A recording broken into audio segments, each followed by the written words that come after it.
warahmatullahi wabarakatuh.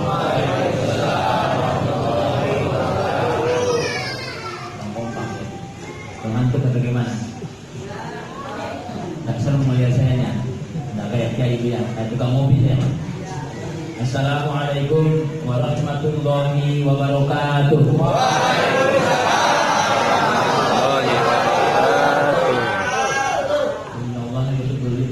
Allah suka sama yang ganjil. Sekali lagi, lebih semangat supaya berkahnya makin berlimpah.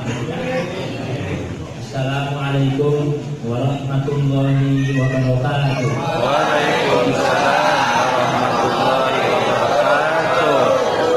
Bismillahirrahmanirrahim. Alhamdulillahirabbil alamin. Assalatu wassalamu ala habibil aliyil azim. Sayyidina Muhammadin al-hadi ila siratil mustaqim. Qala ta'ala fil Qur'anil Karim, a'udzu billahi minasyaitonir rajim. Bismillahirrahmanirrahim. Alladzina yadhkuruna Allaha qiyaman wa qu'udan wa 'ala junubihim yatafakkaruna fi khalqis samawati wal ardh. Rabbana ma khalaqta hadza batila subhanaka faqina adzabannar. Wa qala Nabi sallallahu alaihi wasallam, Bismillahirrahmanirrahim. Al-ihsan anta budaw mahaka annaka darohu Balilam takun darohu Balimamu daroka. Sadaqallahu al-azim wa sadaqa rasuluhu habibuhu nabiyul karim. Wa nahnu ala dhalika minasyahidin wa syakirin.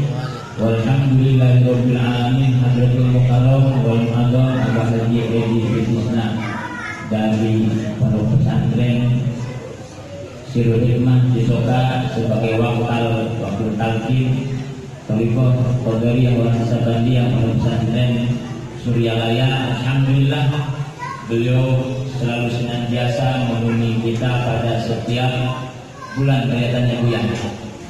Setiap bulan apa? Setiap hari. Setiap bulan apa setiap hari? Setiap bulan apa setiap hari? Kalau ibu bilang setiap bulan berarti ibu kurang mahabbah, bahkan tidak mengaku guru. Ya, kalau ibu bilang cuma sebulan sekali berarti ibu kurang mahabbah atau bapak-bapak. Kalau ibu mengaku setiap hari, setiap waktu, maka ibu mengaku guru kepada beliau. Seperti saya, insya Allah saya doakan terus siapa dia ini. Kita doakan beliau semoga senantiasa disehatkan badannya, panjangkan umurnya, dilapangkan dadanya, selalu mendapatkan pengampunan dari Allah Subhanahu wa Ta'ala, serta jadikan seluruh hidupnya manfaat buat kehidupan umat manusia dalam mengabdi kepada Allah dengan kalimat la ilaha illallah Muhammadur Rasulullah sallallahu alaihi wasallam. Karena kalimat itulah yang menghidupkan kita, karena kalimat itu pula lah yang mematikan kita, dan karena kalimat itu pula yang akan membangkitkan kita. Kapan itu dibangkitkannya? Kapan dibangkitkannya? Kalau iblis bilang ila yaumil asun, tangguhkan aku Gusti sampai hari kebangkitan. Kapan itu kebangkitan? Jangan dikira nanti kebangkitan itu setelah kita dikubur di tanah kusir atau di tanah sereal atau di badan masana atau di taman-taman kuburan yang lainnya. Kuburan kita itu sebetulnya dada jasmani kita ini. Ya Bu ya Pak, dada jasmani kita ini adalah kuburan kita. Puji dan syukur kita panjatkan kehadirat Allah Subhanahu wa Ta'ala yang selalu senantiasa memberikan petunjuk, taufik, inayah atas kita sekalian, sehingga pada kesempatan yang berbahagia ini kita bisa bersilaturahmi dengan guru kita. Alhamdulillahirabbil alamin. Juga salawat dan salam semoga senantiasa Allah melimpah curahkan kehadiran baginda Nabi Muhammad sallallahu alaihi wasallam yang Allah utus untuk memberikan petunjuk keselamatan sampai hadroh kepada Allah Subhanahu wa Ta'ala, kepada keluarga, sahabat, bagi khusus kita semua semoga selalu senantiasa mendapatkan pertolongan daripada Rasulullah Shallallahu Alaihi Wasallam di barokah hadirnya guru kita Abah Haji Edi Sutisna. Insya Allah, karena yang berhasil ilmunya ke sana itu hanya beliau di sini. Kita hanya apa ya Bu? Apa ini Bu? Kita bisa la ilaha illallah itu citra beliau saja. Citra beliau saja. Kita tidak bisa apa-apa. Tidak bisa apa-apa. Saya sudah 4 kali pertemuan ya sama kalian. Ya, mana panitianya ini? Saya sudah 4 kali pertemuan, alhamdulillah ikut abang, dan saya diajarkan ihsan sama beliau, walaupun saya pura-pura tidak dekat. Ya, kalau datang beliau saya pergi. Kadang-kadang saya di dapur, ngosok-ngosok apa, jubur pariuk. Kadang-kadang saya pura-pura main apalah di belakang. Tapi saya sedang diajarkan ihsan sama beliau sebetulnya. Alhamdulillah, walaupun belum selesai saya belajar ihsan kepada beliau. Karena kalau terlalu dekat takut ada yang cemburu hatinya, takut ada yang cemburu hatinya, dan itu akan mengganggu ihsan kita kepada beliau. Dan ketika gagal ihsan maka tidak akan dapat apa-apa kita. Apalagi kepada Allah, kepada guru saja tidak akan dapat apa hanya kalimatnya saja la ilaha illallah. Kadang-kadang kalau saya dengarkan ini lebih tinggi muridnya daripada gurunya. Mestinya diimbangkan ini, bukan saya. Sebenarnya saya tidak pantas, tidak elok saya ngomong di sini. Bapak-bapak, ibu-ibu sekalian, tidak elok. Baik ibu bapak sekalian, saya kutip dari ayat surat Al-Imran ya Pak ya. Ayat berapa itu Pak Muhadi? A'udzubillahi minasyaitonirrajim. Bismillahirrahmanirrahim. Alladzina yadhkuruna Allaha qiyaman wa qu'udan wa 'ala junubihim yatafakkaruna fi khalqis samawati wal ardh. Rabbana ma khalaqta hadza batil subhanaka faqina adzabannar. Orang-orang yang selalu ingat kepada Allah dalam situasi berdiri, berduduk, berbaring, dan dia selalu memikirkan tentang apa yang Tuhan Allah Subhanahu wa taala ciptakan, dan dia berkata, Rabbana Tuhan kami ma khalaqta, tidaklah apa yang Kau ciptakan itu batil, sia-sia, yang dicek tidak sia-sia, yang dungu tidak sia-sia, yang bisu tidak sia-sia, yang tidak ada tangannya tidak sia-sia, yang tidak ada kakinya tidak sia-sia, yang gila juga tidak sia-sia, yang taat juga tidak sia-sia. Semua yang diciptakan oleh Allah Subhanahu wa taala itu mengandung pelajaran yang besar bagi kehidupan kita umat Nabi Muhammad sallallahu alaihi wasallam. Rabbana ma khalaqta hadza batil subhanaka faqina adzabannar. Maha suci Engkau, maka selamatkanlah kami dari kebodohan ketidakpengertian kami terhadap apa yang Engkau ciptakan, sehingga kami selamat dari luapan api dan neraka. Begitu. Rabbana ma khalaqta hadza batil subhanaka faqina adzabannar. Lalu kemudian akhirnya apa? Subhanaka faqina adzabannar, selamatkanlah kami dari siksa neraka di dunia dan di akhirat. Siksa neraka dunia itu punya hati hasud, punya hati dengki, punya hati iri, punya mulut namimah, punya mulut ghibah, punya macam-macam itu. Nanti apa yang akan jelaskan? Di sini saya kutip kisah tadi.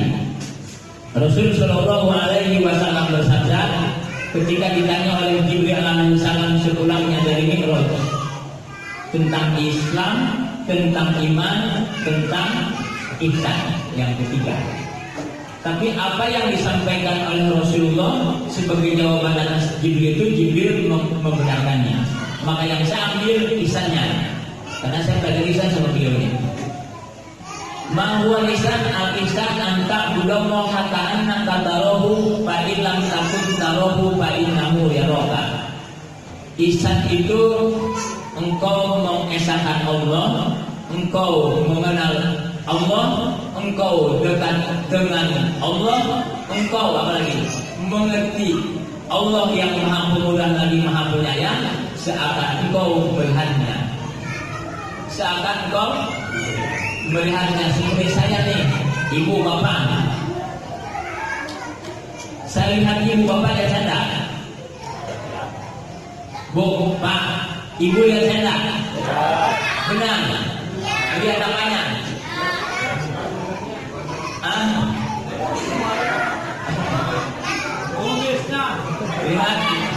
Lihat galaknya ya Bu ya.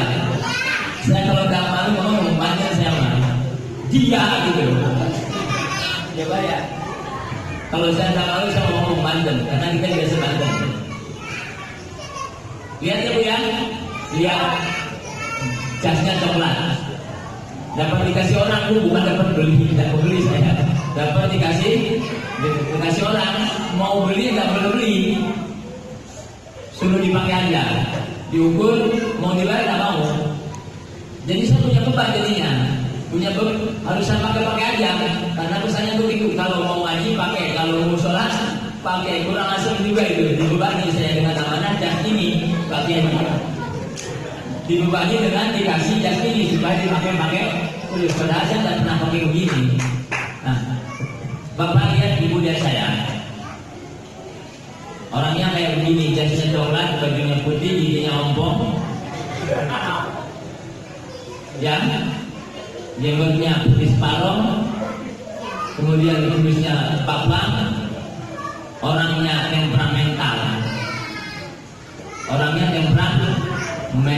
sedikit saja anak-anak salah sudah saya bentak, sedikit saja bapak-bapak salah dimonekin juga saya bentak, termasuk ustaznya saya bentak.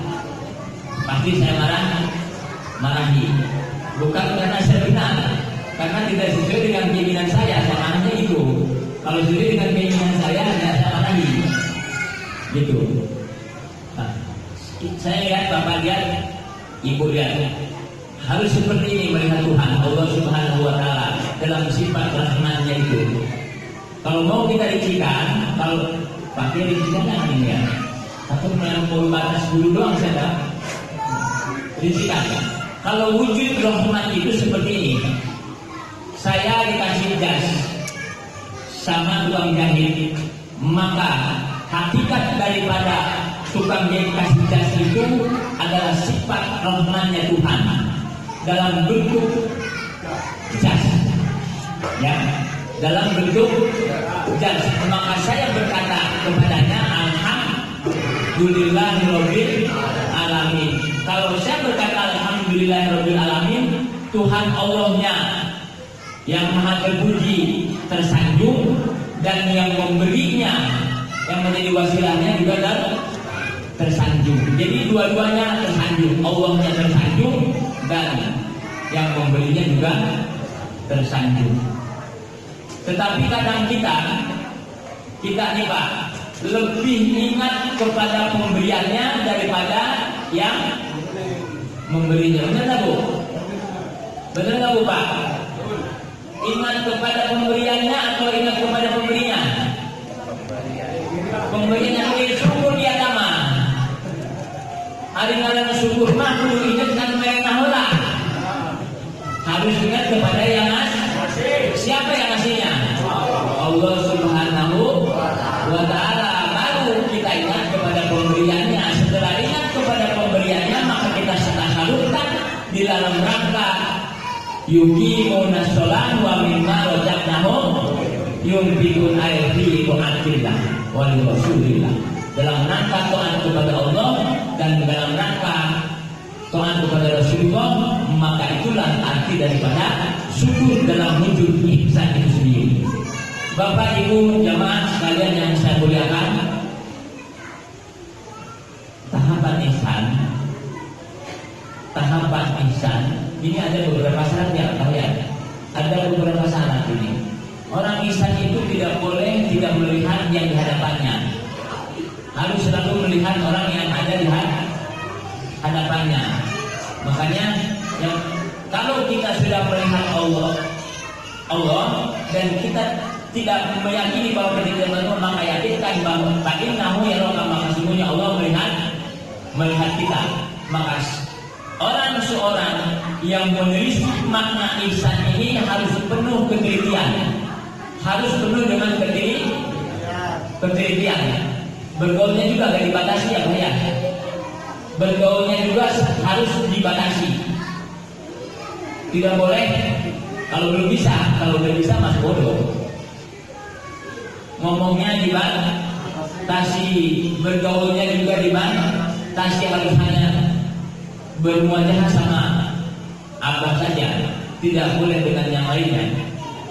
Kalau kita sudah belajar ihsan, sebenarnya banyak juga ya, harus selalu dengan abah, di mana saja, kapan saja, sedang apa saja, itu harus selalu dengan abah.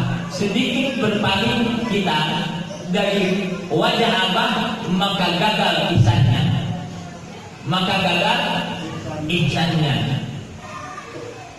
Ketika gagal, maka kita harus tobat. Belum tentu sama abah diterima. Pugusnya kamar gagal, nyampe kena doang ya.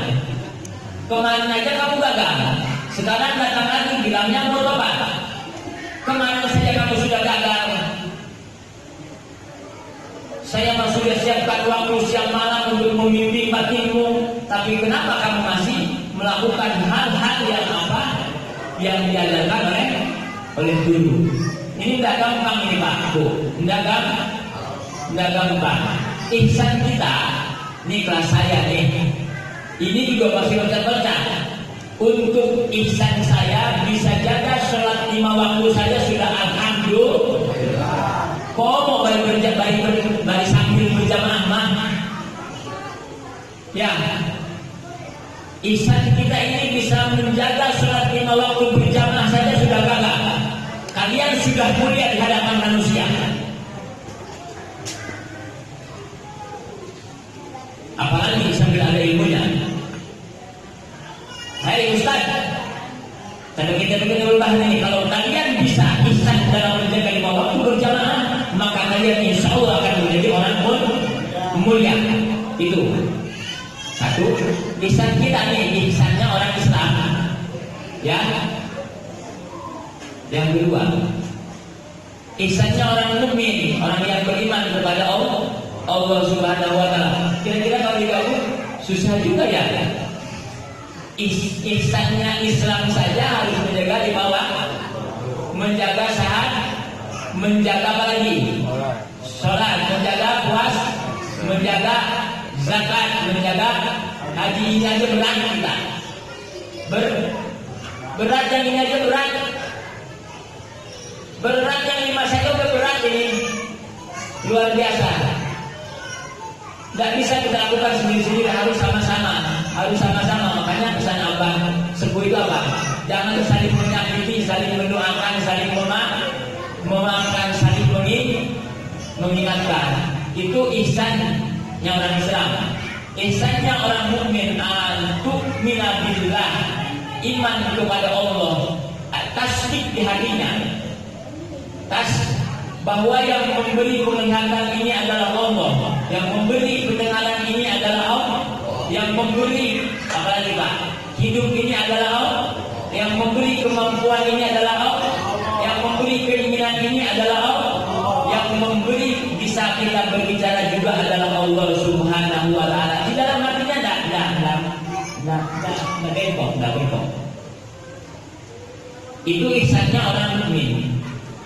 Ihsannya orang sedikit saja berpaling dari sini batal.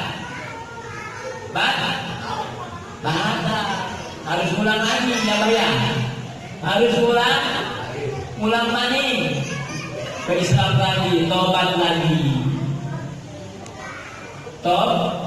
Tobat lagi. Kenapa? Karena belum ada dinamakan di dalam hati kita, belum ada penyesalan, baru ada tobat. Baru ada tobat. Jadi ulang lagi di situ aja. Tobat lagi. Inabahnya belum ada, rasa penyesalannya belum ada. Menyesal kemarin tidak berjamaah sholat, menyesal kemarin tidak santuni anak yatim, menyesal kemarin tidak mencintai guru, menyesal kemarin tidak mau belajar, menyesal nanti kalau sudah menyesal, insya Allah dia akan berubah dari kebiasaan lamanya kepada kebiasaan baru, karena hidupnya menyesal. Apalagi Pak, masih bagi ihsan yang ketiga. Nah, kalau yang kedua aja, yang kedua orang Islam, kemudian orang saya orang soleh ya Pak ya, sudah menyesal, marah ke orangnya, sudah ke orangnya, karena itu hanya menggelapkan hati kita, karena itu hanya akan merubah karakter kita, karena itu semua akan menjauhkan kita daripada Allah Subhanahu wa Ta'ala. Terus pasti kabeh penyakit-penyakit yang tadi disebutkan itu pasti akan membuat karakter kita berubah, membuat hati kita gelap, membuat kita jauh daripada Allah Subhanahu wa Ta'ala. Bapak Ibu jamaah madrasah Sayyid Syekh Qadir Jalani yang saya hormati dan yang dimuliakan oleh Allah Subhanahu wa Ta'ala. Maka yang ketiga, ihsan yang ketiga, orang-orang sedikit. Orang-orang sedikit ini agak beda, tidak usah dibahas lah. Yang dua aja. Kita mah ihsannya ihsan orang Islam saja, bisa jaga yang 5 aja sudah alhamdulillah. Mari kita sama-sama naikkan kepada ihsannya orang-orang soleh. Orang-orang soleh agar sholatnya lebih baik, agar syahadatnya lebih baik, agar puasanya lebih baik, agar zakatnya lebih baik, agar hajinya lebih baik, agar bertetangganya lebih baik, agar berdagangnya lebih baik, agar apalagi Bu di majlisnya lebih baik. Tinggalkan sifat-sifat arogansi kita ketika kita duduk di hadapan guru kita. Semoga apa yang saya sampaikan pada kesempatan ini akan menjadi sumbangsih saja sedikit atas diri saya khususnya, umumnya bagi bapak-bapak ibu-ibu sekalian. Mohon maaf atas segala kekurangannya. Bila itu